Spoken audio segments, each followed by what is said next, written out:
The International Financial Law Review's inaugural IFLR European In-house Counsel Summit took place in London on January 24th of this year. Thanks to our sponsors, the event brought together in-house counsel from top European corporates and banks.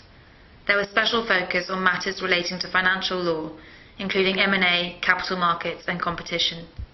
The chair of the summit's M&A and private equity panel, Debevoise and Plimpton's Raman Mansoor, spoke with IFLR about the key M&A market trends in-house counsel should be aware of in 2013. Thank you very much for speaking with IFLR today, Raman. You're welcome.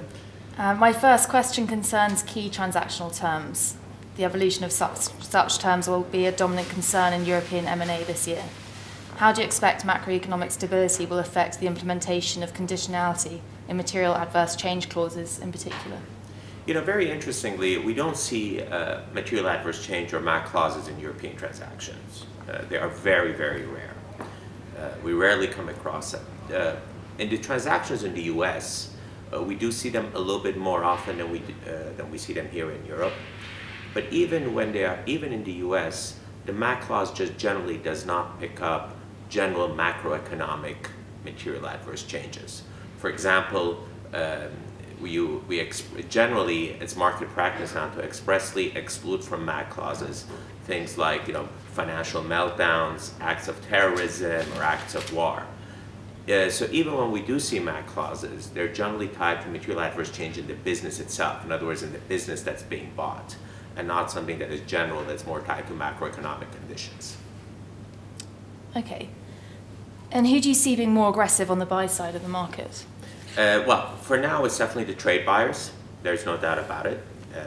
In Europe, the trade buyers are much more aggressive. I mean, aggressive is a relative term. Nobody's being particularly aggressive, but among the trade buyers or corporate strategic buyers versus the financial buyers, we do see the trade buyers are much more active. The principal reason for that is that the bank debt market in Europe is still relatively weak, and while the high yield market is going pretty strong, the bank debt financing remains a very important piece of the puzzle for financial buyers. So in the US, the bank debt market is much stronger, and we see a lot of activity from both trade and the financial buyers. In Europe, it's mostly the trade buyers, and let's not forget that the companies are all, corporates are all pretty much flush with cash. So we do see much more activity on the side of trade buyers.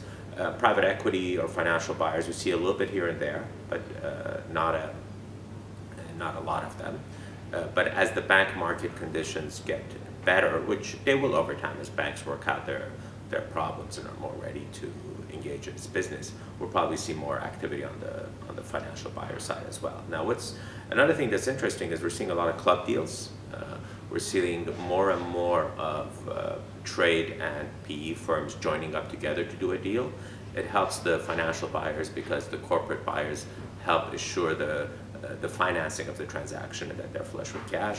For the corporates, it helps that private equity firms are around to help structure the transaction. So we're seeing more and more club deals, which I think is a trend that will continue.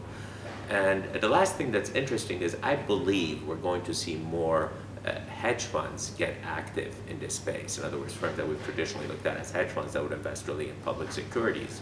More and more of them, I think, over time, will be looking to do private deals or to take companies private and not just buy public securities. The reason is some of these hedge funds have huge amounts of capital that they need to use up, that they need to deploy. So they're looking for basically any investment opportunities.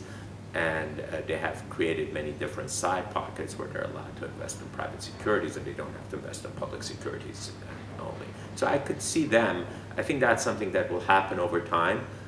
Maybe you see 1 or 2 transactions a year, but I think that is something that will accelerate. Even now, we've seen stories about a couple of the hedge funds making a bid to take a public company, which is something that you never saw, even as a short while as like 2 years ago.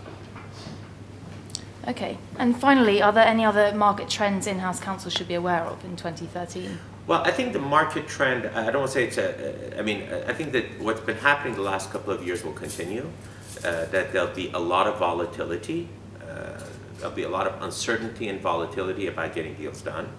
I think more and more we will continue to see stop and go transactions. And the stop and go will really depend very much on what's happening in the general macroeconomic climate. So, 1 week is go, next week is no go, pencils down, let's hurry up. So I think that's something that we've seen a lot in the last couple of years, and I think that is something that will continue, which just basically means that deals, that you just have to be on your toes. You just have to be ready to react. In these situations, really experience matters, because when you have to react quickly. You cannot take your time. But then you have to be ready to put pencils down and stop work at a drop of a hat. And this sense of volatility, uncertainty, and stop and go will continue. Also, the gestation period for deals has become longer. That people do more due diligence. They spend more time on the transaction itself. What we saw a lot in 2006 or 7, or 2005, 6, and 7, where deals were literally done overnight with very little due diligence or things being hurried up. That is something that we've not seen, and I think that trend will continue, that people will take longer to do due diligence. They'll flush out issues in even more detail. They'll spend much more time thinking about it, negotiating the transaction, and I think that will continue. I mean, one of the trends of the last few years, or since the financial crisis of 2008, has been that there's been much less deal activity. I don't think prices on assets have significantly dropped, because I don't think the sellers have really lowered their price expectations. But what's happened is that the buyers are much more careful when they do deals. They spend much more time negotiating. They spend much more time doing due diligence. And I think that has been going on for the last few years, and that will continue. Okay, thank you very much for your time. You're welcome.